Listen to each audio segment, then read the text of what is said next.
Ano nga palang pangalan mo? Ako naman si Kylie. Nakita ko sa yung ginawa sa'yo ng dalawang bata. Napakasama nila. Kylie, nabilang ka na ba ng nanay mo ng pamasko? Ay, Ate Angel, di pa. Sa December 23 niya pa ako bibili. Ako, pinili ako ng nanay ko. Maganda pa. Oo, binilan na kami ng pamasko ng nanay ko. Kylie, saan ka nga pala pupunta? Bibigay ko lang to sa bagong kaibigan ko kasi mabait kasi siya eh.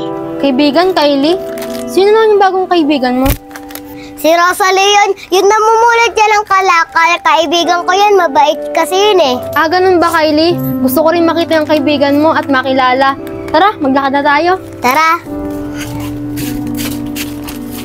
Ate Angel, ayun siya si Rosalie. Ate Rosalie! O Kylie, ikaw pala. Ate Rosalie, papakilala ko pala sa'yo si Ate Angel pati si Dagul. Kamusta ka, Ate Angel? Kamusta ka, Dagul? Kylie, siya ba yung sinasabi mo? Mukha nga siyang mabait eh. Ako nga pala si Angel. Ako nga po pala si Rosalie, Ate Angel. Ganun ba, Rosalie? Sige na, Kylie. Rosalie, uwi na kami ni Dagul. Baka hinahanap na kami ng nanay namin eh. Sige, Ate Angel, ingat ah. Ingat po kayo, Ate Angel.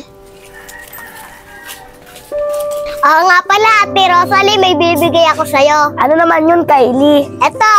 Wow, talaga, Kylie. Bibigay mo sa akin yan. Maraming salamat, ah. Gusto mo, hati na lang tayo dyan? Sige na, ate. Upo na tayo dyan. Kainin na natin to. Tara, Kylie. Upo na tayo.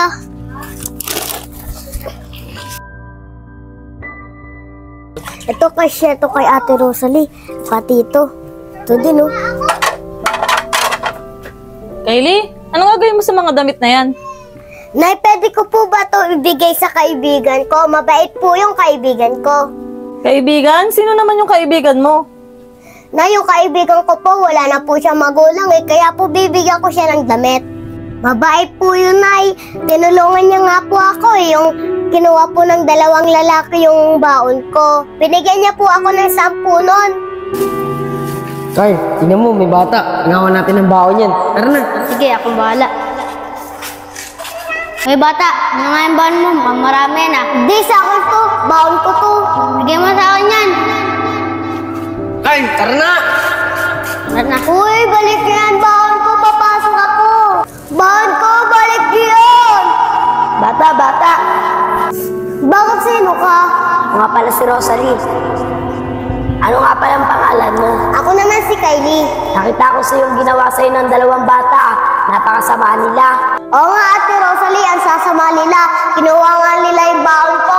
Talagang masama talaga sila. Kylie, huwag ka na umiyak. Alam ko meron pa akong 10 dito eh. Oh, ito. Sa'yo na lang yan ah. Huwag ka nang iiyak ah. Salamat, Ate Rosalie.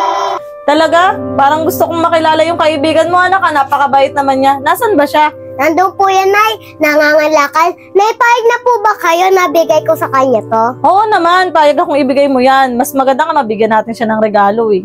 Talaga po, Nay. Tara po, Nay. Samahan niyo ako para makita niyo siya. O tara na, anak. Nay, ayun po siya, si Ate Rosalie. Ate Rosalie! O Kylie, ikaw pala. Bakit? Gusto ko kasi makilala ng nanay ko. Tapos may bibigay pala ako sa yung damit. Talaga, Kylie? Bibigay mo sa akin yan? Maraming salamat ah. Ate, ako nga po pala si Rosalie. Ikaw pala si Rosalie, yung sinasabi ng anak ko na kaibigan niya. Asan na nga pala yung mga magulang mo? Magulang ko po, wala na po sila. Maaga po ako nawalan po ng magulang. Tsaka po wala po kasi po akong kilala dito eh. Kaya po palaboy-laboy na lang po ako. Ganun ba, Rosalie? Nakakaawa ka naman pala talaga. Paano yun pag inabutan ka ng antok, saan ka natutulog? Kung saan-saan na lang po ako natutulog pag inabutan na po ako ng antok. Kawawa ka naman pala talaga, Rosalie. Teka lang. Kylie, anak, kung tatanungin ba kita, papayag ka ba na doon na lang natin sa bahay patirahin si Rosalie? Opo, Nay, payag po ako para magkaroon po ako ng kapatid. Ate Rosalie, pumayag ka na. Ate, ano nga po ba lang pangalan nyo? Ako nga pala si Ate Isang mo. Isang, wag na po. Wag na po ako patuloyin po sa bahay nyo. Nakakahiya naman. Sanay naman po ako matulog kung saan-saan eh. Kaya okay lang po sa akin yon. Sige na, Rosalie, pumayag ka na. Hindi ko maatim na makita ang isang batang babaeng kagaya mo na matulog sa kalsada. Baka mamaya mapano ka. Sige na, Rosalie, pumayag ka na. Pumapayag naman yung anak ko eh. Yun na lang ang regalo namin sa iyo ngayong Pasko. Ang magkaroon ka ng bagong pamilya. Kami, bago mo ng pamilya. Sige po, Ate Isang, pumapayag na po ako. Maraming salamat po sa inyo Pangako ko po, magiging mabuti po akong anak sa inyo. Kylie, maraming salamat sa iyo Kung hindi dahil sa iyo, hindi ako magkakaroon ng bagong pamilya. Salamat talaga, Kylie Walang ano man yan, Ate Rosalie. Ngayon, Ate Rosalie na kita. Oh, Kylie, ate mo na ako. Ikaw naman, bunsong kapatid ko. Kylie, pwede ba kitang mayakap? Oo naman.